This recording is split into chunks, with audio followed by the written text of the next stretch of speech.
Welcome to the show, IB Nation Sports Talk, up rolling on this Monday as we come out of a bye weekend into Stanford week. Trevor Trowbridge is back. I'm Sean Stiers.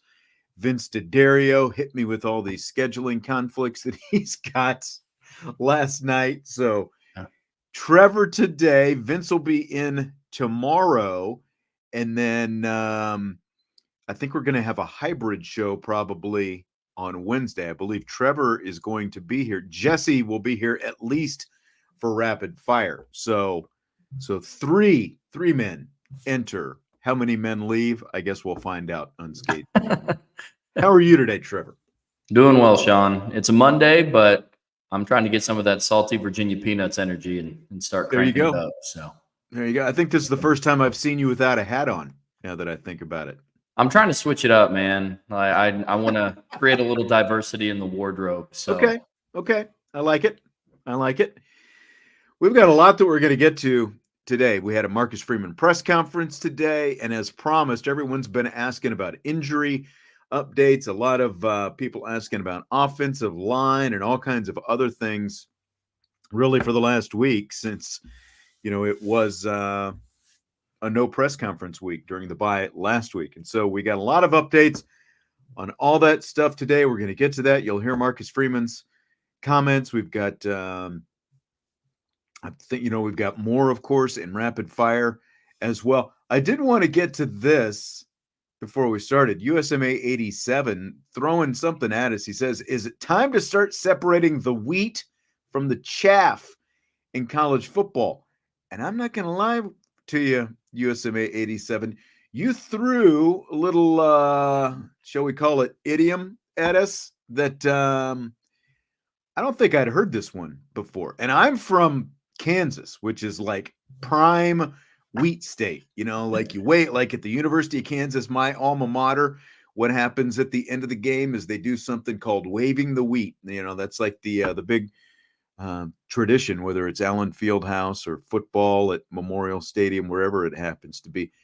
I'd never heard separating the wheat from the chaff, though. So, but it's basically separating the good from the bad is what it comes down to. And I mean, that's kind of where we're, there's a lot of other ways to say it.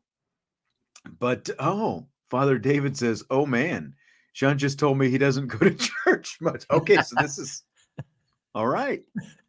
I guess I never thought about it in those terms, but I'm guessing, well, we don't have to throw everybody under the bus, but I just had never heard that one before.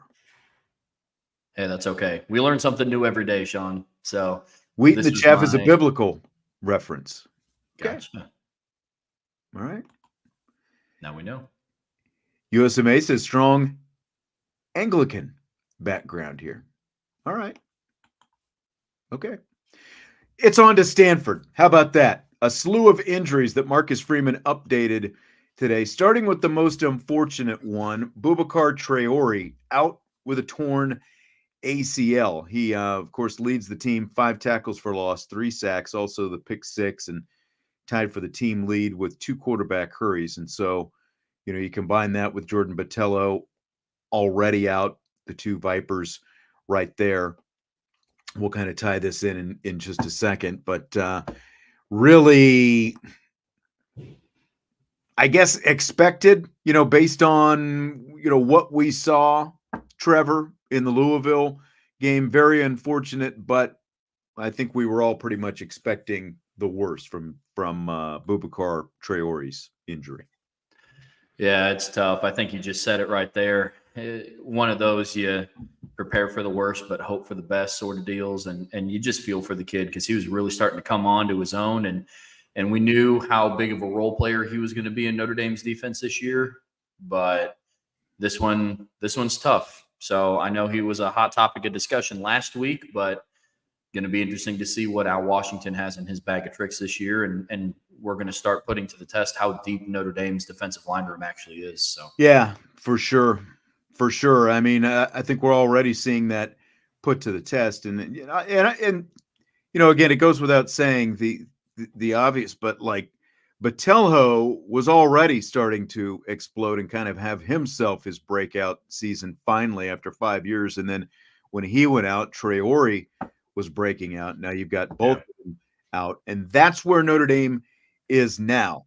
That's the worst of the news. And I mean, Viper is obviously been the most impacted to injury, due to injury in terms of the defense anyway. We're going to talk both defense and offensive line here coming up in this first part of the show. But, Josh Burnham is coming back, and he's going to play both the big end position along with RJ Oben and Bryce Young.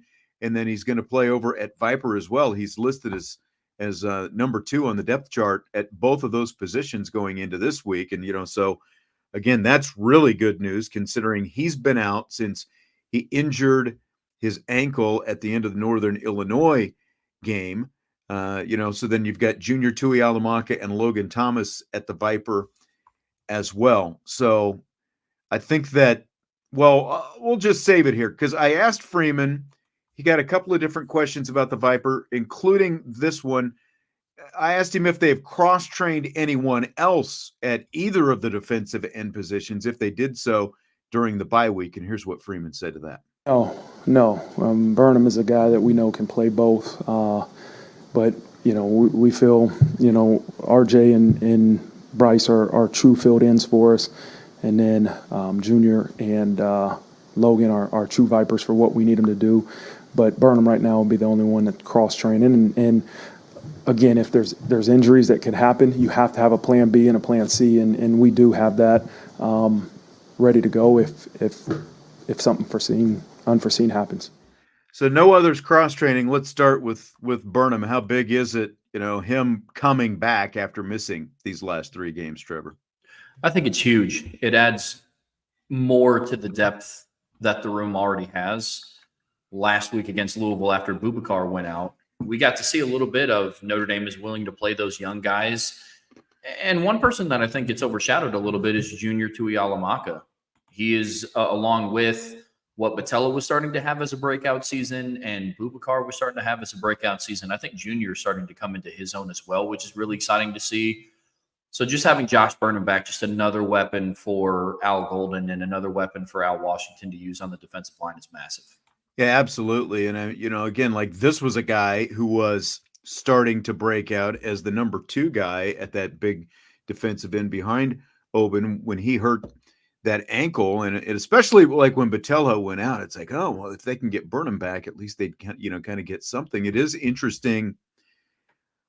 I guess, it's essentially like you've got, 5 total guys, or is it 6? My math is off. No, 5 total guys in that mix with Tuihalamaka and Logan Thomas over on the Viper side, and then RJ Oben and Bryce Young over on the other side. And then obviously you've got Burnham who's going to float between the two. And I think that because of Burnham's size and his skill set, he makes a lot of sense.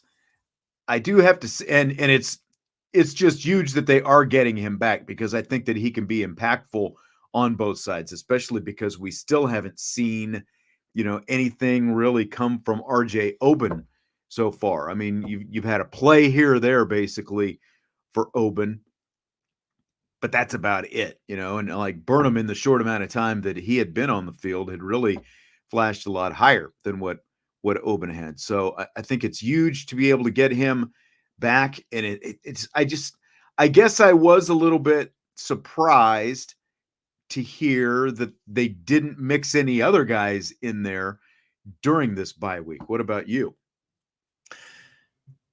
I thought that was a little interesting because now I think to Freeman's point of having the game plan and have a plan B and a plan C, based on the injuries that they have, they're going to have to start going through plans D through Z just to make sure, because this is Yeah. Notre Dame, especially if they make the playoffs, which I don't want to get into that conversation, but if they do, they have a minimum 8 games left. So they still have the bulk of their season left remaining.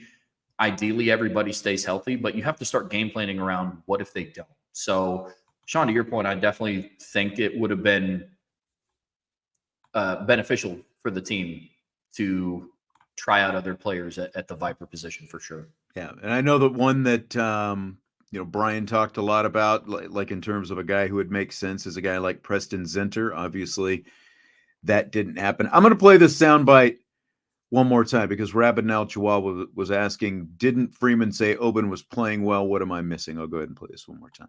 Oh, no. Burnham is a guy that we know can play both. But, we feel, RJ and Bryce are true field-ins for us. And then Junior and Logan are true Vipers for what we need them to do.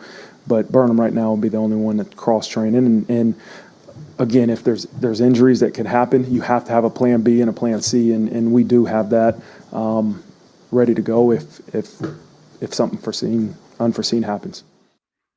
That's interesting. Plan B and a plan C if something unforeseen happens. And he kind of referenced that in the other comment that he had about the defensive ends as well, like having a backup option. So apparently they've got something ready to go. I thought maybe we'd hear, like a Jalen Sneed in there. Again, like Sneed, I think is a guy who can do that. Kingston Viliamu Asa is a guy who can do some of that, like in terms of, just drop off into short coverage over there in the flat and stuff like that, and or rush the passer and those kind of things. I think that they both got that in their skill set. So maybe they don't consider that like actually cross-training as the Viper. Maybe they just consider that that's part of, in the sub package, part of the linebacker duties anyway.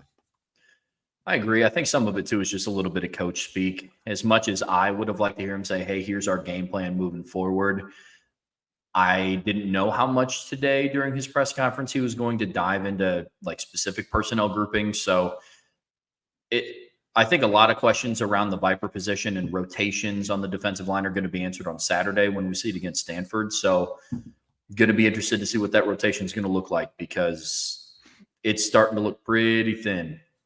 Pretty thin. It is. It absolutely is. By the way, a couple super chats in here. Thank you very much, Anthony. We appreciate you dropping that one in there. And Lou Holtz, Thunder and Bolts, appreciate it as well. He said Botello out, or Boubacar Traore rather, out stinks. I mean, Botello does as well. But he says, Trevor, you look like you could get in there and go. Are you ready to suit it up? You got some eligibility left? I do have eligibility left. All right. I also tore my ACL in college, so I don't know if I'm going to be as twitchy as Boubacar.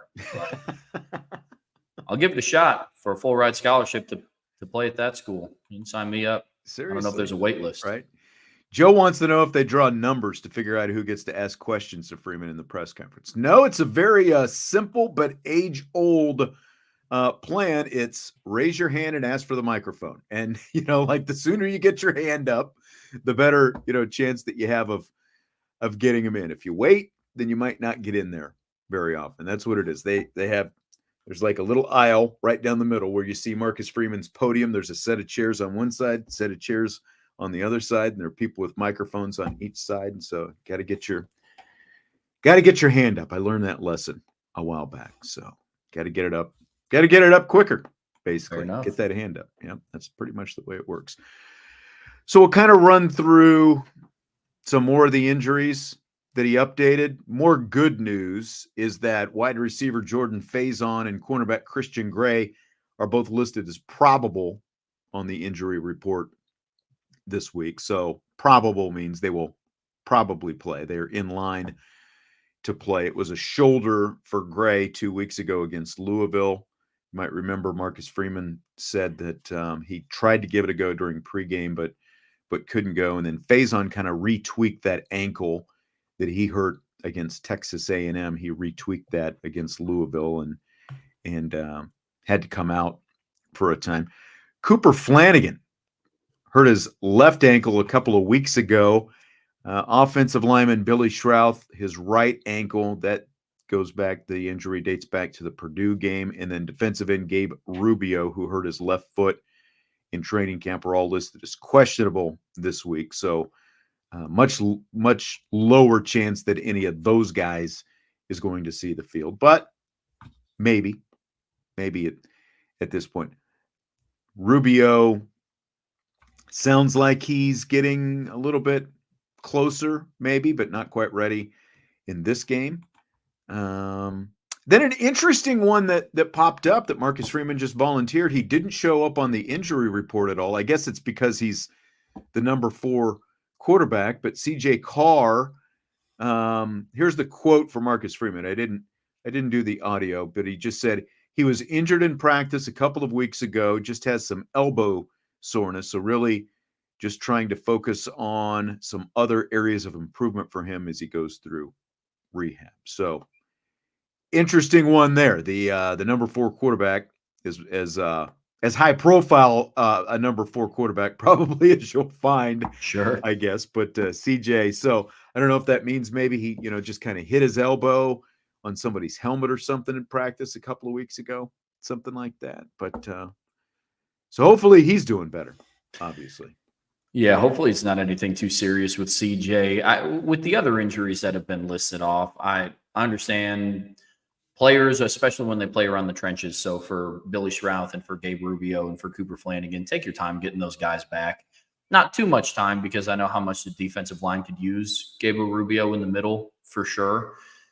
But you don't want to rush back those injuries. Another person that I was kind of shocked to see that was ready to go as quickly as he was again was Jordan Faison with the ankle. Mm-hmm. Tough thing about ankle injuries like that, I don't know if it was listed as a sprain or if it was just labeled as an ankle injury, but those just start to lag. And I kind of reference what I brought up at the start of the episode is just, listen, this is a long season. And I hope that Faison is going to come back fully healthy. I would imagine that he is if the coaching staff has enough confidence to put him back out there. But he's an effective part of the offense, and I don't want to get in this pattern of seeing Faison in for some of a game and then missing one, and then coming back for a game and then missing some. So, yeah, and the thing with ankles, like ankles, knee, even hamstring, I think you could throw into this, but like ankle specifically, like for a wide receiver, the fact that you have to be so agile and all the cuts and the plants and things like that you make, just going, through your route tree and through your breaks and those kind of things. Like you're always putting some kind of stress on the ankle as a wide receiver. It would be, I think, like it's as an offensive lineman, as much as it would still hurt, you can tape it up. And for the most part, let's just face it, you don't have to be nearly as agile as an offensive lineman as a wide receiver, especially when you rely on speed the way that Faison does as well. So there's just like, I'm sure that having the bye week and just being able to straight up rest it and not have to worry about trying to get ready for a game last week, that probably helped it out quite a bit, I would imagine. Yeah, 100%. The bye week came at a good time. The team was starting to look pretty banged up, so good time of rest for sure. Okay, so we're going to get $1 million question in here. Who knew that you'd have $1 million question pop up in Monday's show? But this is one that pops up a lot when injuries start to occur en masse, like you get the snowball effect. And the question is the correlation between strength and conditioning, performance, whatever you want to call it, and a rash of injuries like Notre Dame has gone through already in these first 5+ weeks of the season and going back to training camp, obviously, as well. So what's the correlation between the two? Is there a correlation between the two? And here's what Freeman said about that. Yeah, I think that's something we always evaluate. Is there something different that we could have done or should be doing moving forward? I think as you look at, the ACLs, you had a couple that were non-contact, and with Jordan Botelho's, who was an ACL, was a patella, but his was non-contact. Ashton Craig was contact, and so again, I think you always got to try to look for cause and effect. But you also can't make something up, right? And so our sports performance team is, a team that I have so much confidence in terms of the way we prepare, the way we get our athletes ready to go. This is just a part of the game, and injuries happen, but you always look for ways to prevent injuries. But you also have to make sure you're prepared. So there is no perfect formula, but I'll tell you, every day, every week that we meet, we always look for a way to improve. All right, Trevor. So you might have an interesting perspective on this. I didn't realize you were an ACL veteran yourself. You said you tore your ACL in college. So what do you think about this? Are you satisfied with that answer?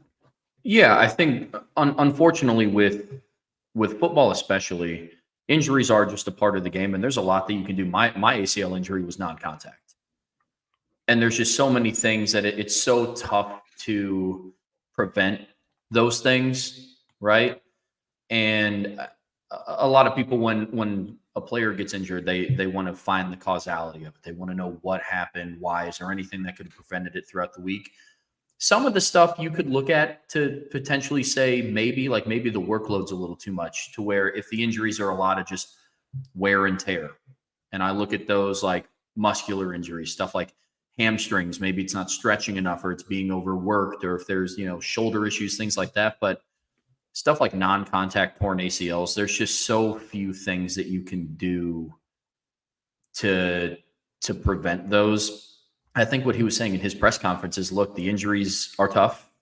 It's a part of the game, and we have to find a balance between practicing enough to get the team ready to play on Saturday, but not overworking the team to where they go into Saturday gassed, you're not prepared, which in turn does lead to causing some injuries. So it's tough, but I think overall I don't have an issue with what Freeman's response was to that at all. No, I mean, I don't either. Basically he said it's an unfortunate part of the game, and that's exactly what it is. Because if these were soft tissue injuries, those are the kind of things that can be prevented by the strength coach, performance coach, whatever, label that you want to give him. In this case, Lauren Lando and his staff. But remember all the hamstring injuries last year?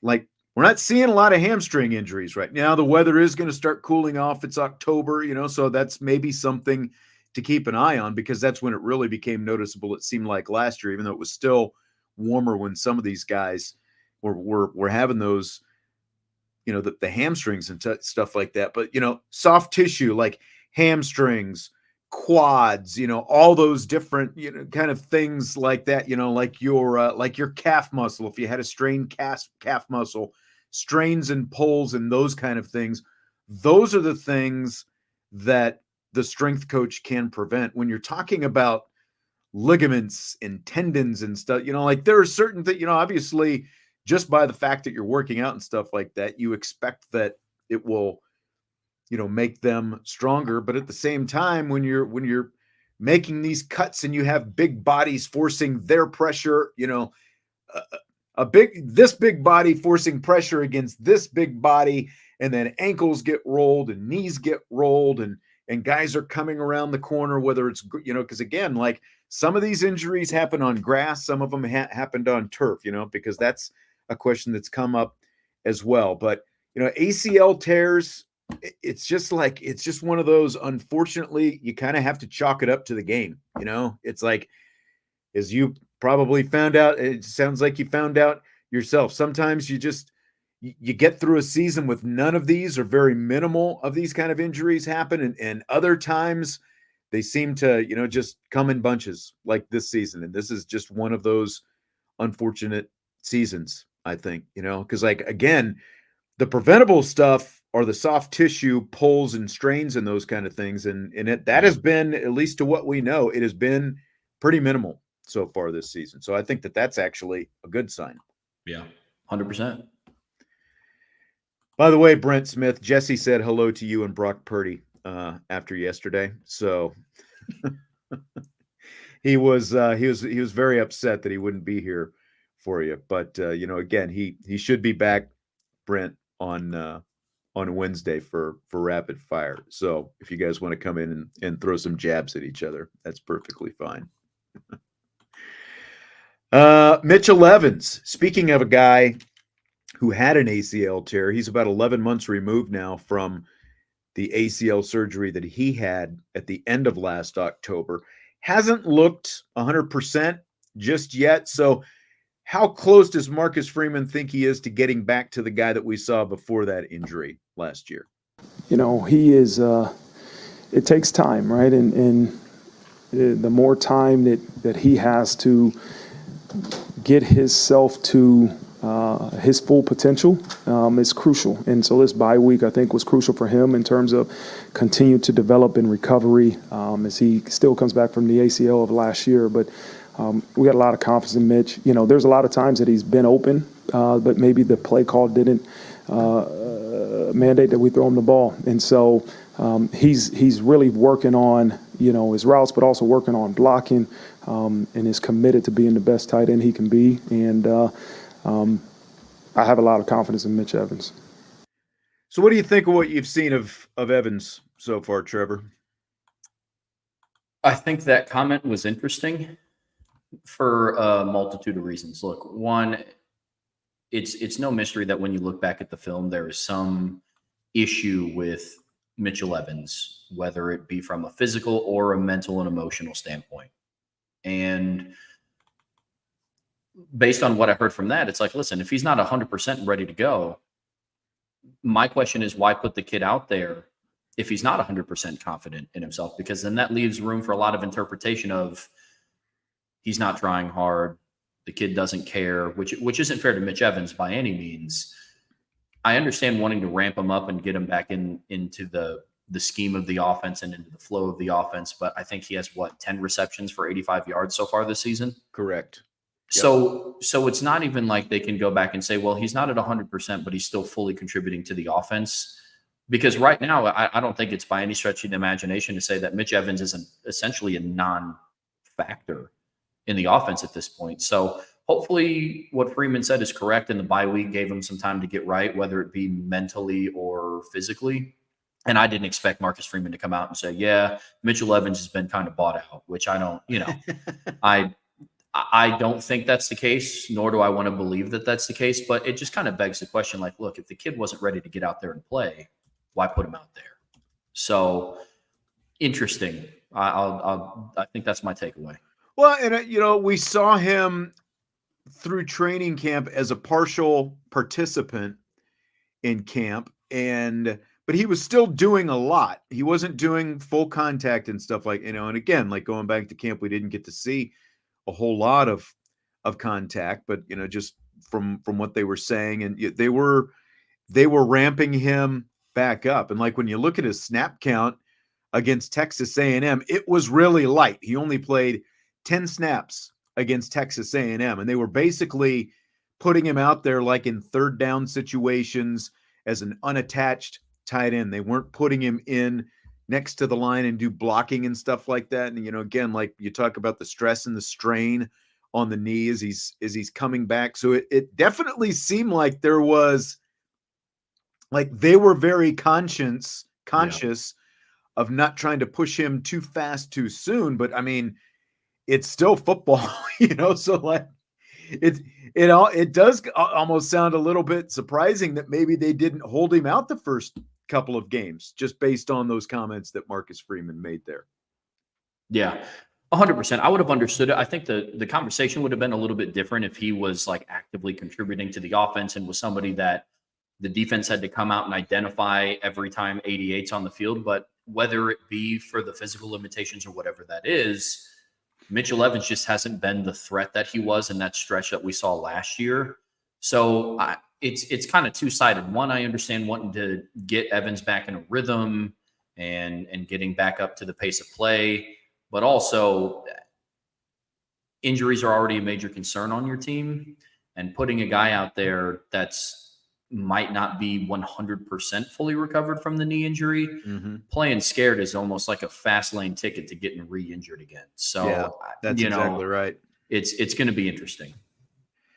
And I mean, it's obvious, like it's always been a very talented tight end room, but the Yeah. whole room is obviously been, just hit with injuries when, between Evans last year and Eli Raridan with back-to-back ACLs. And then you've got Kevin Bauman in there as well. And I'm looking for Bauman's total snap count. He obviously has not played very much. He played against Purdue and he played against Miami, a total of 30 snaps in those two games, and then Cooper Flanagan being out last week and potentially again this week. So it's just, there's definitely a balancing act there, but I think that, it's a fair point because I think even, like last week we had a listener to bring up Mitchell Evans, like this guy doesn't look like he's fully there. Is he going to get there? And you can see sort of little flashes of it, and it seems like when he's got the ball in his hand, he doesn't look hesitant in those kind of situations. But I mean, the production is definitely not there right now, and he's not, like, again, he's done more like as the full package tight end, I think, the last couple of weeks, but he's still finding himself, which does seem a little bit odd, again, considering it is football and you don't want to push a guy back in there faster than he needs to be in there, considering both his injury history and the injury history of the room, but I mean, he was obviously very productive last year with 29 catches for 422 yards. He led the team in receptions, even though he only played 8 games, and the 422 was second only to the yardage that Chris Tyree had last year. So, I mean, I think that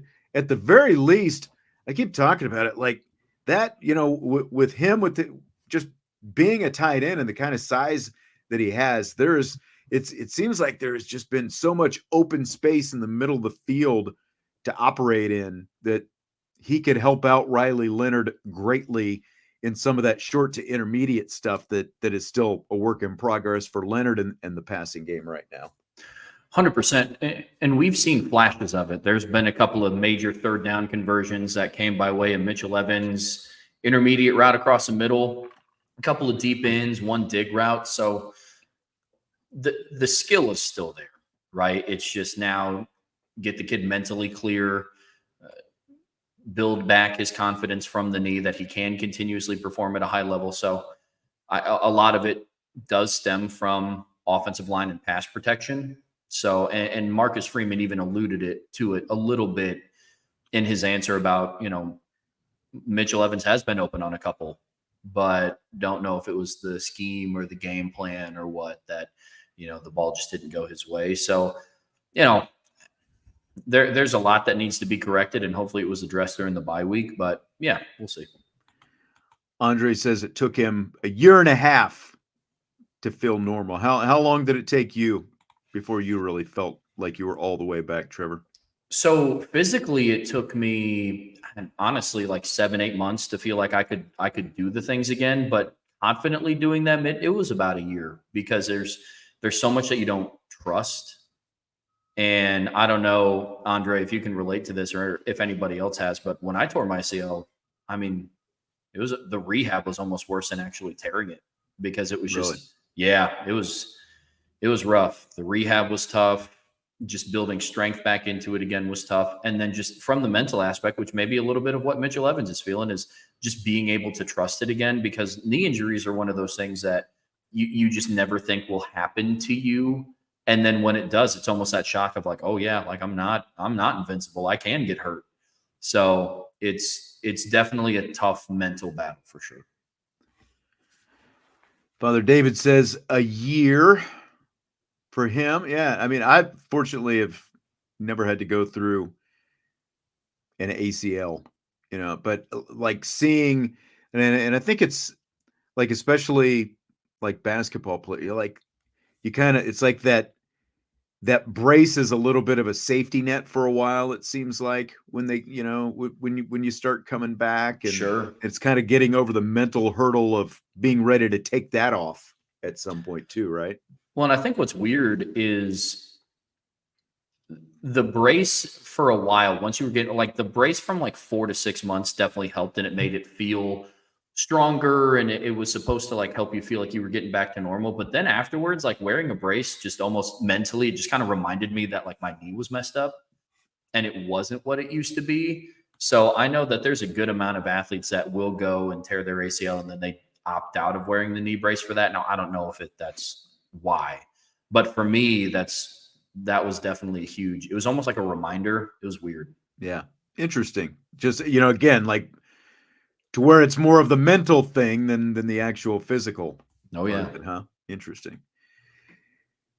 Going back to Faison, Jeff said, and I didn't even think about this, but you're right. Looking at the depth chart, he says he was surprised at the punt return depth chart with him and Greathouse and no Max Hurlman this week because, yeah, I mean, Hurlman, just what we saw from him against Louisville, definitely the best and most consistent. And we're going to get to some of the things that Marcus Freeman talked about with cutting down, like things that they wanted to improve during the bye week here in a minute. And I think that, that kind of factors into this.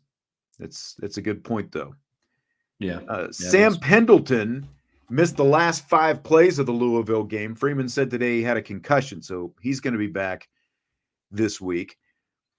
And we'll shift now to the offensive line because we've got plenty of offensive line stuff to talk about because, I mean, it's literally, like a lot of people's favorite subject, or maybe it's their least favorite, but they still end up talking about it anyway.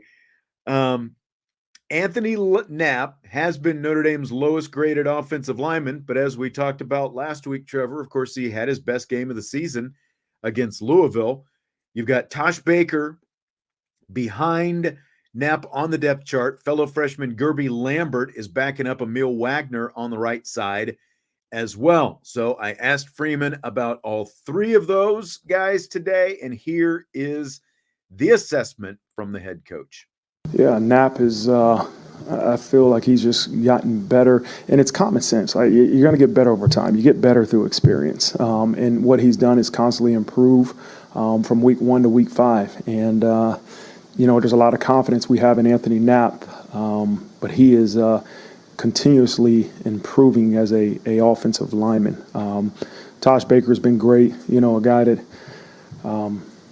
with a shoulder injury, probably at some point, could have said, look, I need to get my shoulder fixed. I'm going to hang it up this year. But, he put his team first, and he has given us everything he's got in his body, and he's ready to go if we need him to go in there and play for us. I love Tosh. He's a team glory guy. He puts the team before himself, and, he's a special individual as a senior to have on your team. Guerby Lambert is continuously improving. He got here in the summer. He has a lot of talent.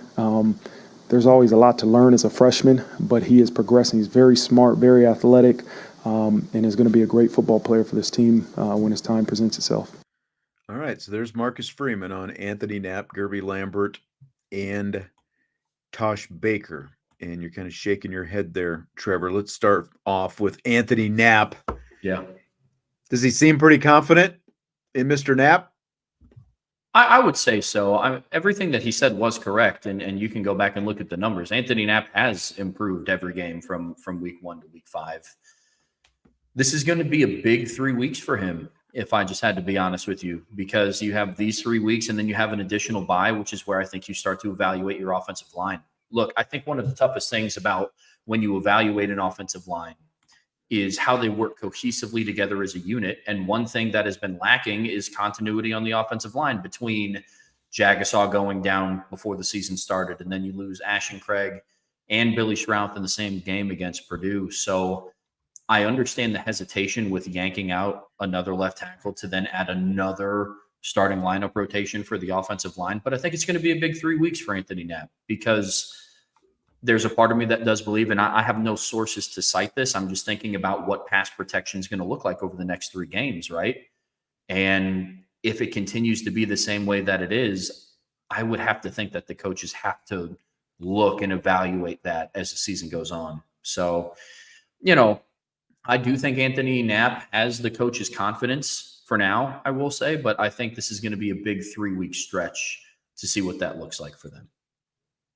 I would agree with that, because you would expect, like what he's talking about, what Freeman said, there's no substitute for experience, and that's what Anthonie Knapp has got. But, and it's like, when I hear him talk about him, again, it sure feels to me like if I'm going confidence pecking order, like Anthonie Knapp is like, if it feels like, if you're reading into that, and again, like Marcus Freeman's not going to stand up there and rip Knapp or any other player apart, right, but sure sounds like he's the guy that they've got the most confidence in at that left tackle position.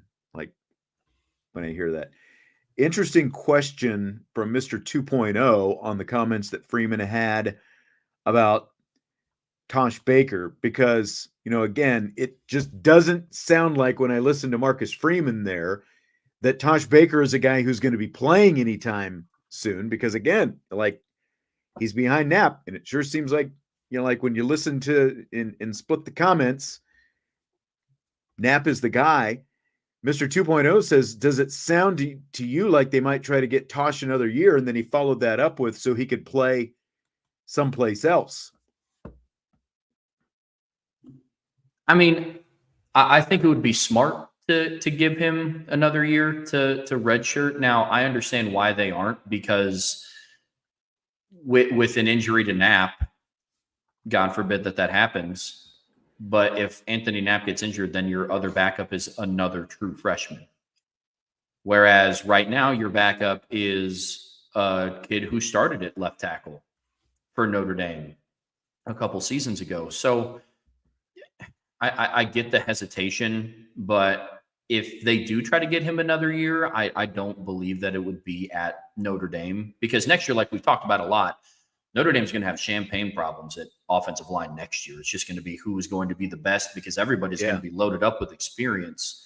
Yep. So I don't know if they would try to throw Tosh Baker into that, rotation as a 6-year guy, but who knows? It just doesn't feel to me like, if Tosh Baker is going to keep playing after this year, it just doesn't feel like Notre Dame would be the place, because of what you're talking about with all this young talent there. And then, like you said, you get Charles Jagasaw back. You've already got Emil Wagner on one side, and then you're also going to have Knapp and Guerby Lambert. Like, where does Tosh Baker fit into that in 2025? It just, like, if he's going to play, it just doesn't seem like Notre Dame would be the place for him to be.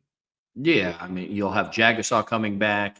You'll have Emil Wagner with experience. You have Anthonie Knapp, who started at left tackle. You have Guerby Lambert, the young kid. You have potentially Will Black coming in as a recruit. So there's a lot. So we'll have to see. Yeah.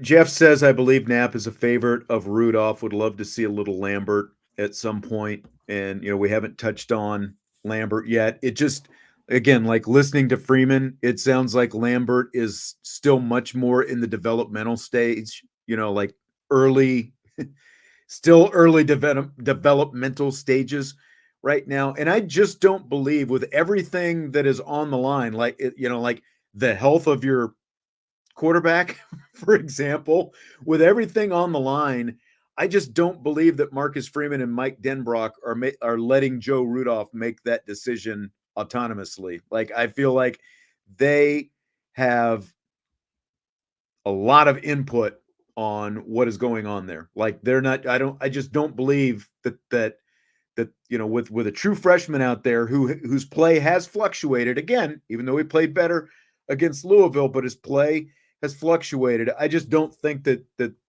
they would let Joe Rudolph just, like, play his favorite guy out there, because everyone wanted to say that, last year that Pat Coogan was Joe Rudolph's favorite guy. And guess who found himself on the bench when the season started this year? If Pat Coogan was really Joe Rudolph's favorite guy, he would have been in the starting lineup still this year. Like, if that's the way things were being decided, just solely on, well, this is my pet. This is the guy who I want to play, like, because I like him better because of whatever, intangible qualities and traits and things like that he has. I feel like all of these guys, like, this is a meritocracy. They're not just playing favorites out there. They're playing the guys, as you would expect, who they think give them the best chance to win on Saturdays.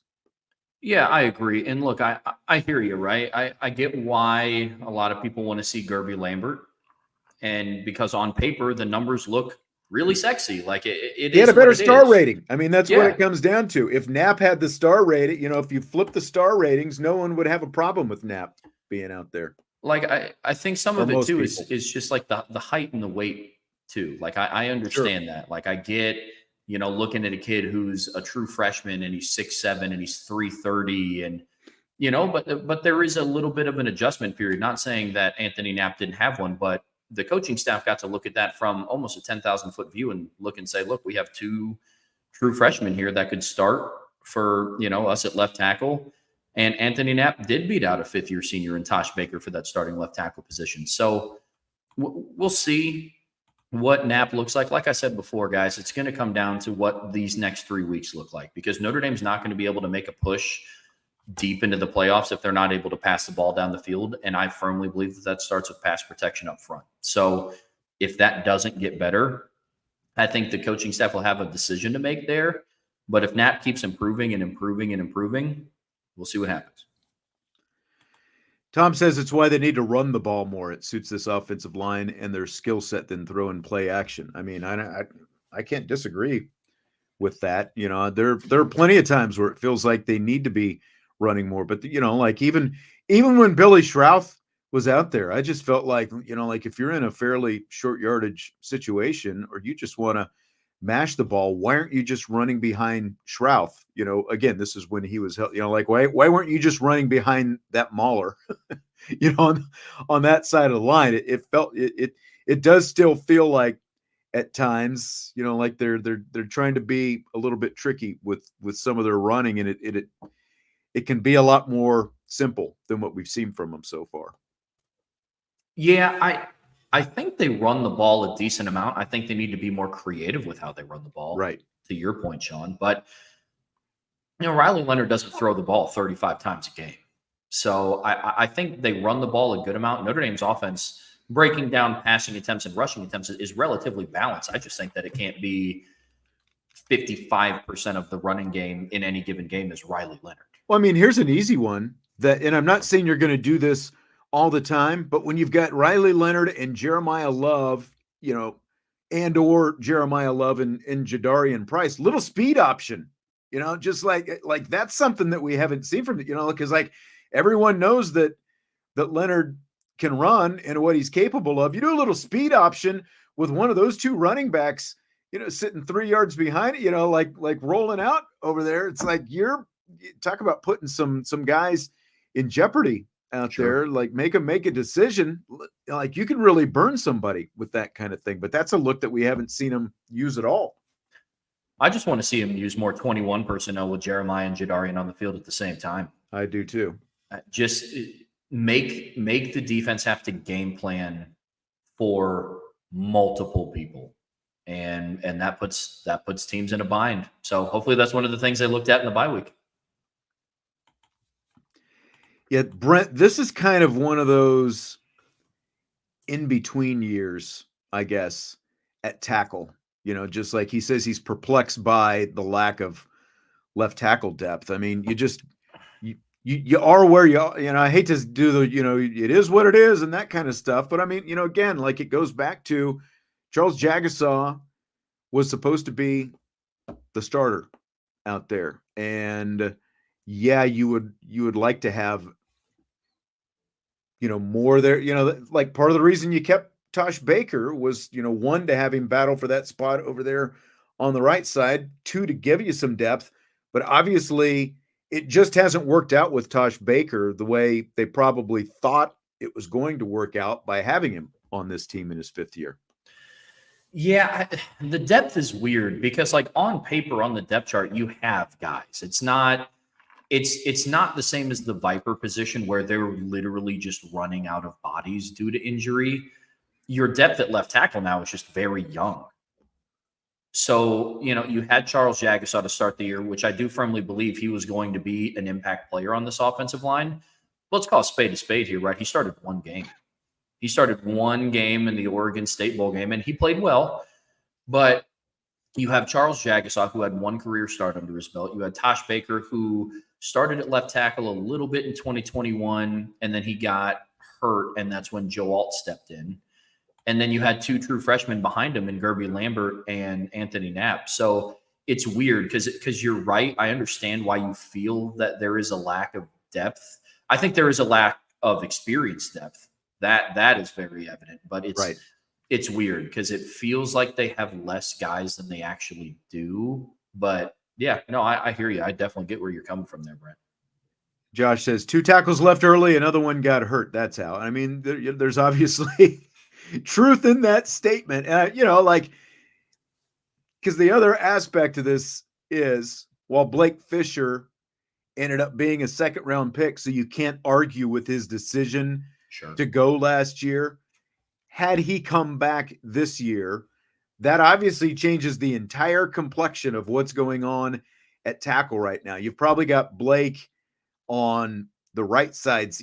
Basically you've got Blake on one side and you probably got Emil Wagner on the other side. And, like Emil Wagner might have come into the season as a backup behind Jagasaw, at least in training camp anyway, but until the injury. But it looks a lot different if you've got Blake Fisher, and it would have looked a lot different for Blake Fisher's future as well, because had he come back and it just improved a little bit, he would have ended up being a first-round draft pick, just like Joe Alt next year. But, again, you can't argue with it because the guy was a second-round pick, and he's out there making money right now.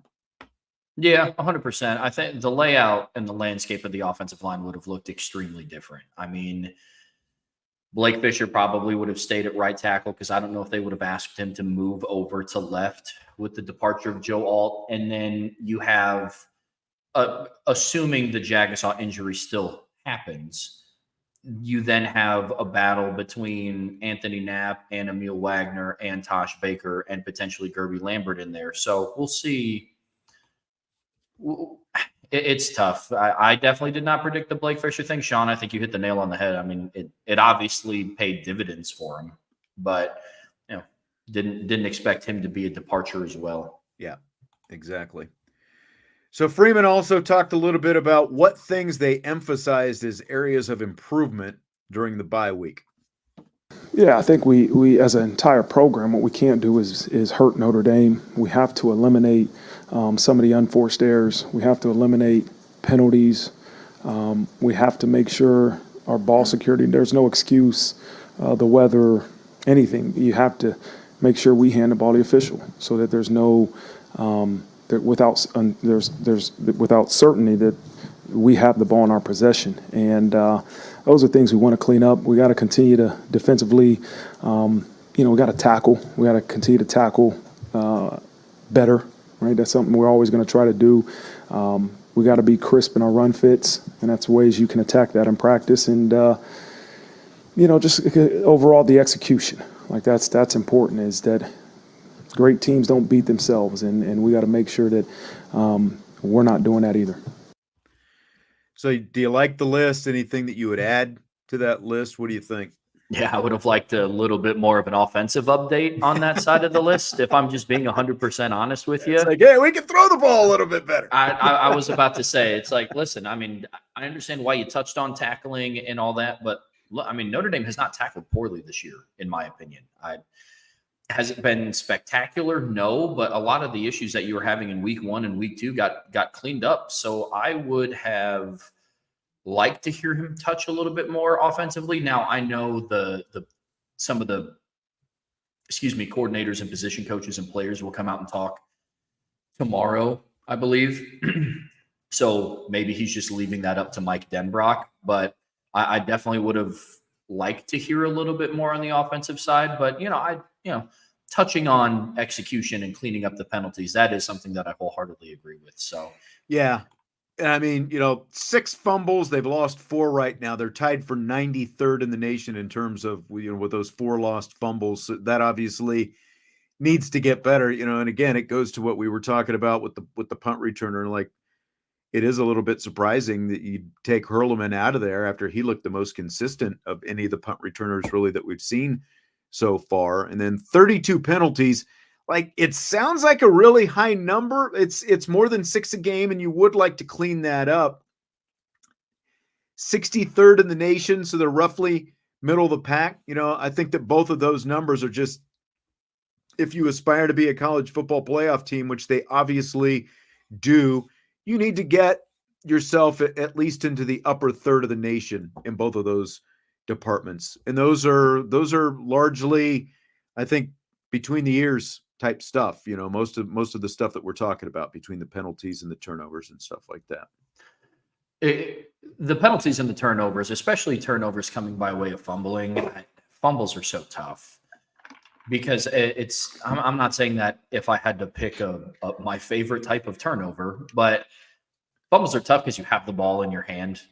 You know what I'm saying? Interceptions can come by way of a lot of different factors. Could just be a straight up bad throw, could be tipped at the line, could be a great play by the DB. But the penalties need cleaned up 100%. I mean, it's Marcus Freeman, I think, hit the nail on the head. It's Notre Dame can't beat Notre Dame. And you got to eliminate some of those mistakes, man. You got to eliminate setting yourself back on offense, getting yourself off schedule by you go and you pick up a first down, it's 1st and 10, and then there's a boneheaded holding call. Or there's a false start, you get yourself off schedule. Kills drives, especially with the limited offense that Notre Dame has right now. We might just talk about another boneheaded penalty in rapid fire. I'm looking into my crystal ball. I'm looking into my 8-ball right now. Are you ready for rapid fire, Trevor? Sure am. So we've got another comment from Marcus Freeman to start off rapid fire. And I got a couple comments from the chat here that I've got queued up as well. Jordan Clark, of course, drew the unsportsmanlike conduct penalty against Louisville after Cardinal receiver Chris Bell spit on him in that game, and then Clark threw him the headbutt. Marcus Freeman discussed that at his press conference today. You got to put team glory in front of yourself. And Jordan Clark would be the first one to tell you, and it's tough. Sometimes people test your manhood, but you still have to be able to put team before me. And I know we've had long conversations. He regrets the penalty. He regrets his response. Nobody's worth 15 yards. And it's such a challenging situation to have to do that, right? I think we're all innate selfish people. I think we're all naturally that way. But in that moment, and there's moments in every game that you have to put your team before yourself, and you have to let things go. And that was my message to the entire team and to Jordan. Like, as you move forward in life, there's going to be times, this is bigger than the game of football, you're going to have to let some things go because of what can happen in that situation, right? It's not going to be the outcome that you want. And so I thought it was a great teaching opportunity by a guy that cares about the team. He does, and he had just a selfish moment. He knows that, but love him, and he owned it, as I said, like Adon did the week before. You owned it, but we got to continue to learn from it. But he has to understand that football is just a reflection of life, that in times you're going to have to let some things go and put maybe the greater good of your family, your kids, your wife in front of yourself, because what you don't want to do is make a decision that's going to negatively impact a lot of people. I feel like another T-shirt's coming on. Nobody's worth 15 yards. Like, yeah. put that on a T-shirt, put it up in the Goog, put it up on the walls, wherever. Nobody is worth 15 yards. Are you good with all that? Do you like how Marcus Freeman laid out the case there against the unsportsmanlike penalty on Jordan Clark? Yeah, I think it was a great answer by Freeman for a multitude of different reasons. One, I do appreciate that he acknowledged that Jordan Clark was wronged in that situation, because it would have been very easy to just dive in and say, you can't put yourself before the team. and you got to be better than that because at Notre Dame, this isn't what we do. And all of that would be true 100%. But mind you, I would also not have handled it well if somebody spit in my face. I'm also not a scholarship athlete at Notre Dame. So I understand the response. But when you're a 21, 22-year-old man, young man, and you're full of testosterone, like, I get it. I get how you would be ticked off at that. But like a headbutt for a spit, because, I think Vince and I were the ones talking about it last week. It's always the second guy who gets caught. And especially when the second guy is headbutting and the first guy is spitting. No one's going to see the spit, but everyone's going to see that headbutt. Yeah, I agree. And it's just in moments like that, that's why I think Marcus Freeman made such a perfect point of like, this isn't going to be the last time that you get tested like this, in life, as a man, as anybody. And it's certainly not going to be the last time that they get tested as a football team. And you're Notre Dame. Everybody comes in. They want to be chippy with you. They want to play you that way. So, it's tough. I can respect the answer. I think he answered it really well. I get where Jordan Clark is coming from also.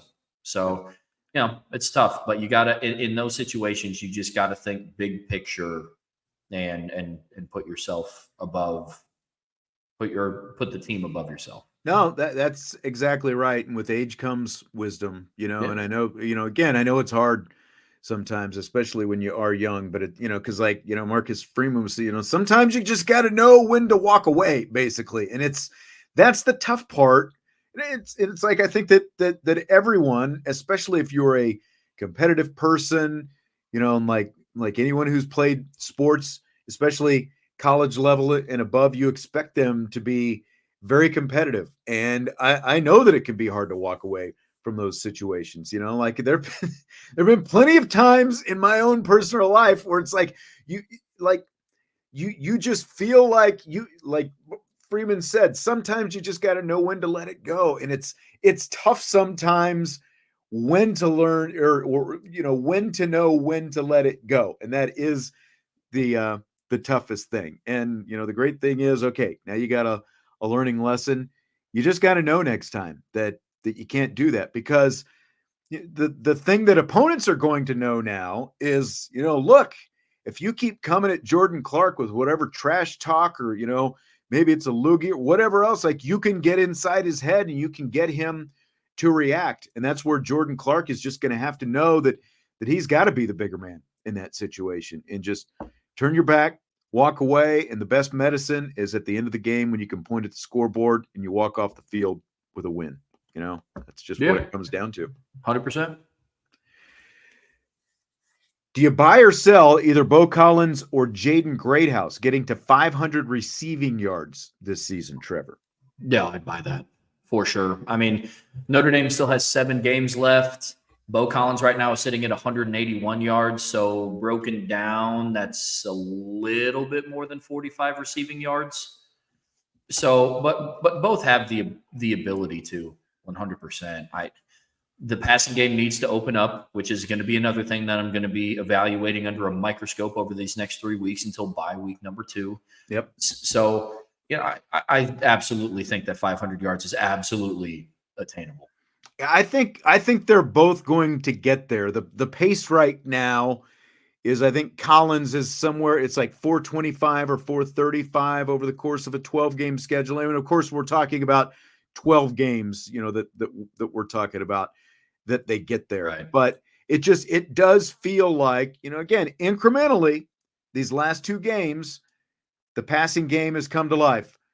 Collins had the long touchdown pass 2 games ago against Miami. Greathouse had the long touchdown pass 2 weeks ago against Louisville. It's like there's signs of life. They've got a pull. The passing game has a pulse. It feels like it is starting to come around. And I feel like there is just, between Riley Leonard and the guys in that room, there's just too much talent for there not to be a whole lot left in the tank for these guys over the course of the final 7 games of the regular season. So I think they both get there.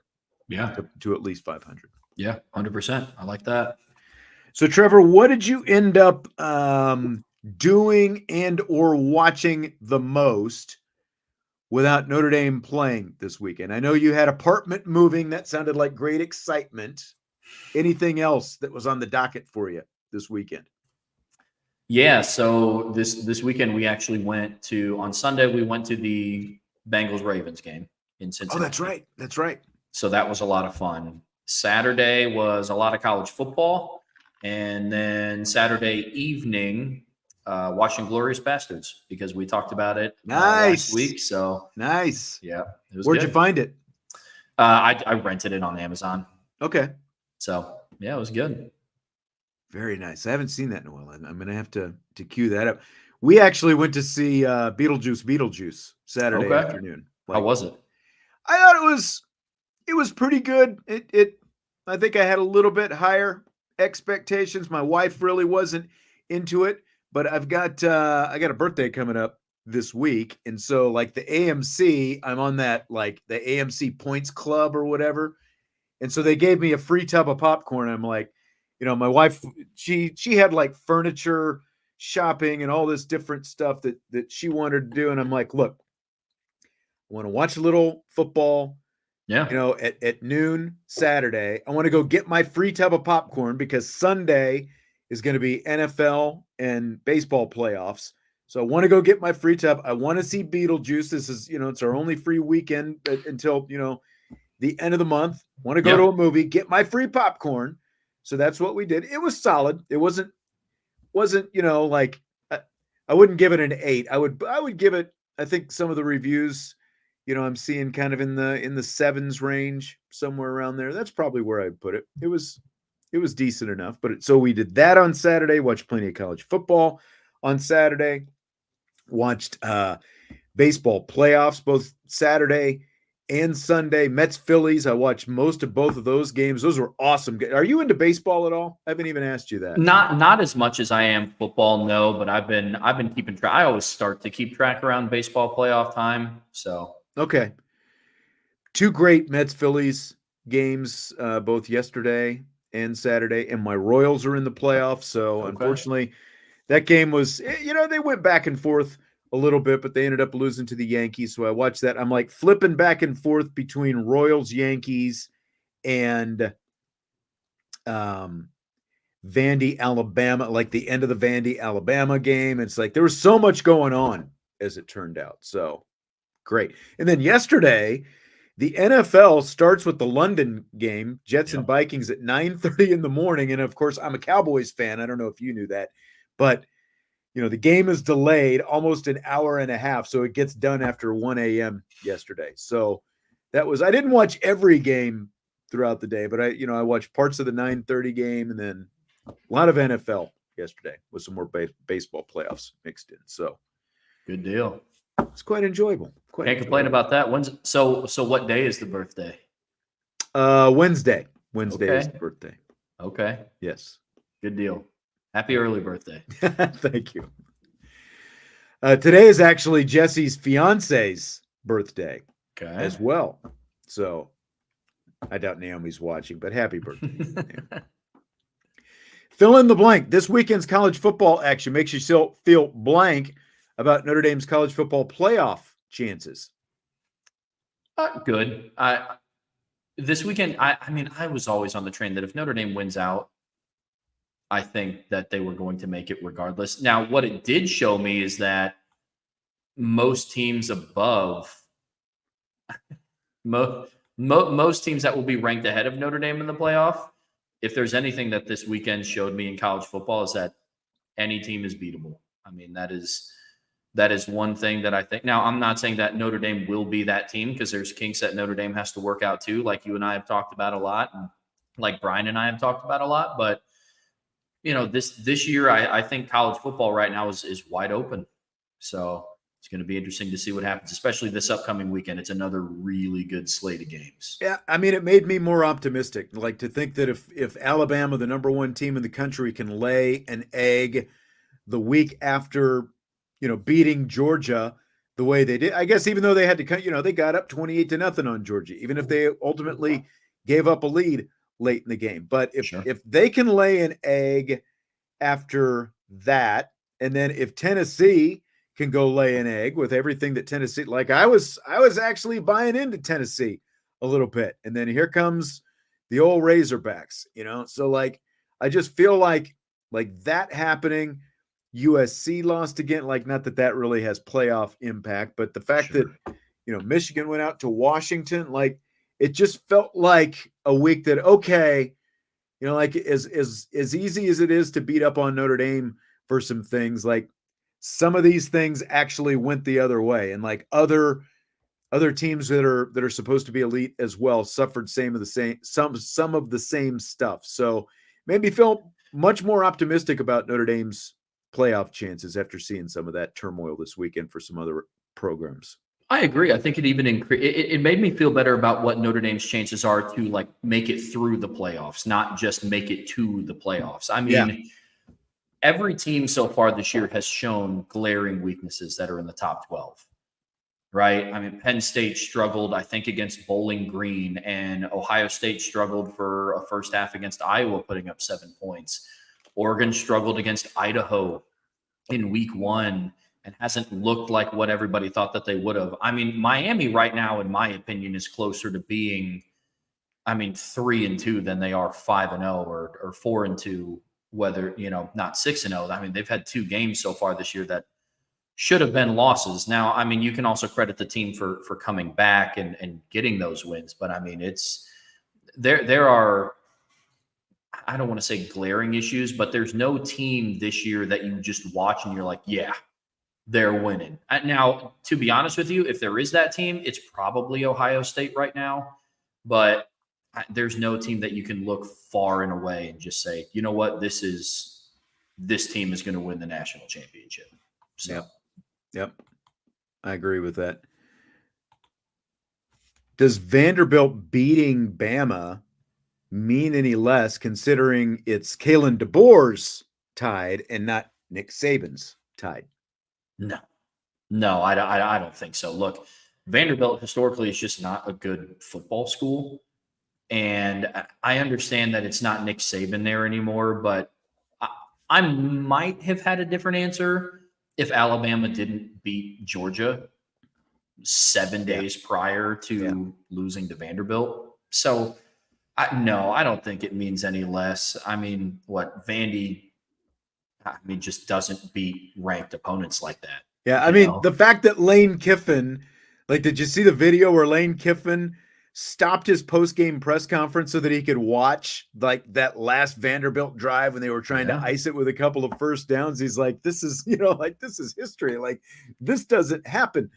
Like, Vanderbilt 0-60 previously against top 5 teams, first top 5 win ever, let alone a number 1 win, the most points against Alabama since 1906. So it doesn't matter who the head coach is, like this was, especially from a Vanderbilt perspective, this was monumental. This was historic. And the fact that it's Vanderbilt and Alabama, like you literally have the most, the signature program, like you can talk about Georgia and, more, championships recently, but Alabama, obviously, traditionally, like when you go back, they are the flagship program of basically the current SEC.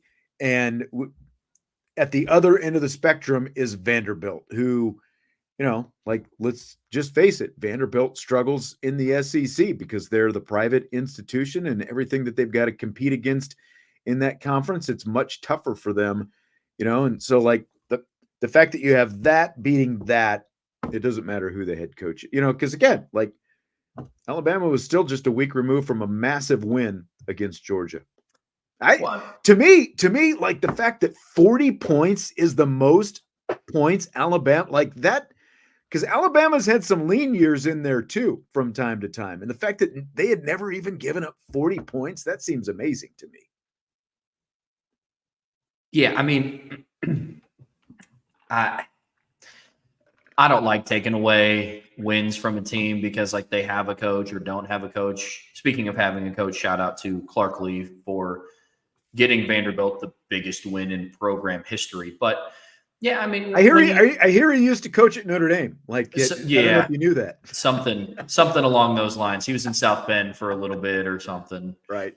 But look, I mean, when somebody says SEC, the first team that pops into their mind is Alabama. I mean, over the last, decade and a half, especially. And when people talk about the SEC has weaknesses and like not every single team is a gauntlet to run through, the first team they mention is Vanderbilt. So, I mean, you want to talk about a true David and Goliath, whatever. You can't even talk about home field advantage. Half of the stadium were Alabama fans. Yeah. That stadium was red. So it was awesome to see. It was awesome. It reminded me of the days of my youth back when Nebraska and Oklahoma were both, perennial top 10 teams and competing for national championships, and they would just converge on the state of Kansas, because like they would basically alternate, one would go to Kansas, the other would go to Kansas State when both of those programs were just god awful year in and year out. Like the only wins that they would have would be the one game that they played against each other, that kind of, it's like Nebraska and Oklahoma would just invade those stadiums every year. That's exactly what it was like, not maybe not quite to that extent at Vanderbilt, but still a lot more Alabama Tide fans down there. 100%. So the SEC fined Vanderbilt and Arkansas for their field storming after their wins over Alabama and Tennessee. Vandy's fine was $100,000, Arkansas $250,000 because it was a repeat offense. Is it worth the money? I think so. Maybe it's just, I don't know. I think it is. Let them celebrate. Now, I mean, tearing down the goalposts, it's, Vandy, I understand. I understand Vanderbilt doing that completely. Like, this is the biggest win in program history. Yeah, you parade the uprights through downtown Nashville. See, and this is what I was going to say with Tyler. Tyler says he's pretty sure Jerry Jones covered the Arkansas fine. I hadn't seen that, but if that's true, like if I'm a deep-pocketed donor, like I'm just, it's like that's like how it's like Halloween candy, basically throwing out $100,000, $250,000. Like if I'm a rich donor, Sure. I'm writing that check and I'm sending it in to the alma mater to cover that because like it's worth every penny. It's again.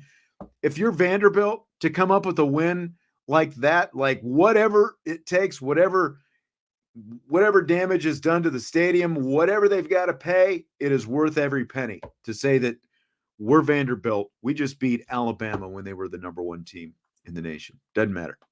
Yeah, 100%. Absolutely worth the money. And in like the grants that I think $100,000 is a lot of money because I don't have $100,000.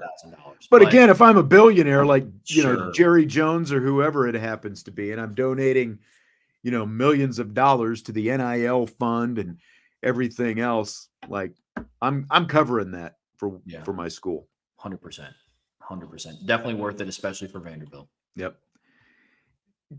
Does Notre Dame miss out a little bit since there's basically no win that would ever justify tearing down the goalposts other than winning a national championship? Like the degree to which Notre Dame fans, students, whoever get to celebrate, does Notre Dame miss out on that a little bit? Tearing down the goalposts, maybe. I mean, I was at the 22 Clemson game when they stormed the field. I was at I was at last year's USC game. They stormed the field then too. So yes, it's tough, right? Because Notre Dame is, with them being in like that upper echelon of college football, they are the team where if they get upset, then the opposing team is tearing down goalposts. So, missing out kind of, but it's the same thing with like the Alabamas, the Georgias, the Ohio States of the world. Like there's not really a whole lot of wins that justify that. And that's my point. Yeah. Like you're in that echelon where you're never going to, you're never going to, your program, I guess that's good because you're expected to win, but you're never going to be, we're going to tear the goalpost down kind of program. Yeah. I mean, maybe if it's something to where, if Notre Dame makes it into the college football playoffs and they're playing like a Texas or an Alabama at home or something, and Notre Dame gets to win at home. Maybe. First ever home playoff game. I could see it, but who knows? Brent threw this question in a little bit ago. He asked who the better coach is between Marcus Freeman, Kyle Shanahan of the 49ers, or the head coach in Dallas, Mike McCarthy. I mean, all respect to Marcus Freeman, but this is pretty simple to me. Kyle Shanahan has been in 2 Super Bowls with the 49ers. The man is an offensive genius. Like the way he can scheme and actually turn Mr. Irrelevant into, like an MVP conversation quarterback. I just had to get that little shot in there at you, Brent. But I mean, like the way he can scheme that offense, and like Mike McCarthy, Dallas is still so undisciplined. They're so careless with the football. They are so soft down in the trenches. All respect, of course, to my guy Zach Martin, who of course I love, but like this might be his last year, and they've wasted his career. Marcus Freeman is somewhere in the middle. He's still learning. I mean, McCarthy has won a Super Bowl, obviously, but he also had a quarterback like Aaron Rodgers, and they essentially caught lightning in a bottle when they did that as a wild card team. But I would go Shanahan. I would put Freeman second. I am not satisfied with Mike McCarthy right now, because if you're a Notre Dame fan and you think that there are issues with Notre Dame's offense, watch the Dallas Cowboys offense 3 weeks in a row and tell me what you think about that, because I don't even want to go there right now because I'm so frustrated.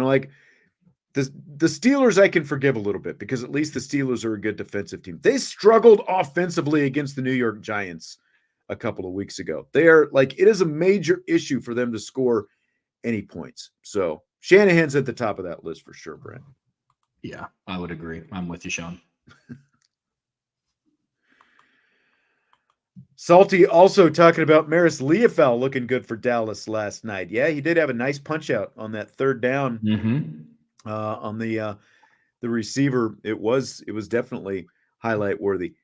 Yeah, he's playing fast, arrives with some violence. He's gotten better. He started off a little slow, but he's a rookie. He's looking good. He's been pretty impressive so far. We haven't seen any of the major kind of over aggressive kind of mistakes, I guess you'd say, that we saw. You'll see one from time to time, but I think he's playing really well. You can see what Zimmer liked about him when they decided they were going to draft him. Yeah. Speaking of that game last night, Steelers-Cowboys, fill in the blank. Pittsburgh Steelers head coach Mike Tomlin with this quote after losing to Dallas last night. Quote, "There's a fine line between drinking wine and smashing grapes is blank." Interesting. I mean, I think I get what he was trying to say with that one. How it pertains to his team, I'm not entirely too sure. I mean, this is another T-shirt slogan for me. I had never heard anyone say there's a fine line between drinking wine and smashing grapes. It was a pretty good one. I don't know if he came up with that on his own. He might have. I would have understood if he said there's a fine line between drinking wine and tasting wine, but I mean smashing grapes and drinking wine, those are just two completely different steps in the process when it comes to wine. See, that's the first thing that I thought of. It's well, smashing grapes is the first step in the process, or I guess maybe the second after you pull the grapes off the vine. I don't know, but yeah. I guess he's saying one is labor and one is enjoy. Maybe he's trying to say that there's a fine line between putting the work in and then enjoying the work that you put in. But I don't know. Mike Tomlin is full of just kind of iconic one-liners throughout the years. I think he was trying to throw in another one, but I have no idea what that was supposed to mean. Yeah, this is a good point, Tom. He says Justin Field has 0 touch on his passes. I mean, it's the same thing as when he was with the Chicago Bears. I've watched more I watched more of Justin Fields there than I would care to imagine. You saw some of the same stuff. Like he had some easy throws that he could make to his receivers, and he's got a little bit bigger receivers. That was something I said when he was in Chicago. Like DJ Moore is a nice receiver, but they just needed someone a little bit big because it always, a little bit taller, because it just seemed like Justin Fields was always overthrowing those guys, but he's still overthrowing guys in Pittsburgh. Like if, like we talk about making layups, if Justin Fields could have hit a few more layups last night, we'd probably be talking about a different outcome than what they had. But that's exactly it. Fields is just like, there's so much raw talent there, and he had been playing better the first few games for the Steelers since moving over there, but there is zero touch on those balls. I agree, Tom. Yeah, 100%. He had some of those same issues at Ohio State as well, but he had a really, really good receiving core that helped him out. Yep, absolutely. All right, well, that is going to do it for tonight. Appreciate you being here. Let it go to input in the chat. Tonight, we will be back, of course, tomorrow. Vincenzo will be in, and got some interesting things that we'll be going over on tomorrow's show with Vince. We'll get into Stanford a little bit and a couple other topics that we will get into as well. Trevor, enjoyed it as always. I think this is show number 3 for us together. Yep. At some point, we'll just forget how many there are, and we'll just sing Kumbaya together. You and Brian tomorrow afternoon, is that right? Yep. Brian and I will be on tomorrow at 1 to talk about the Notre Dame Stanford preview. All right, sounds good to me.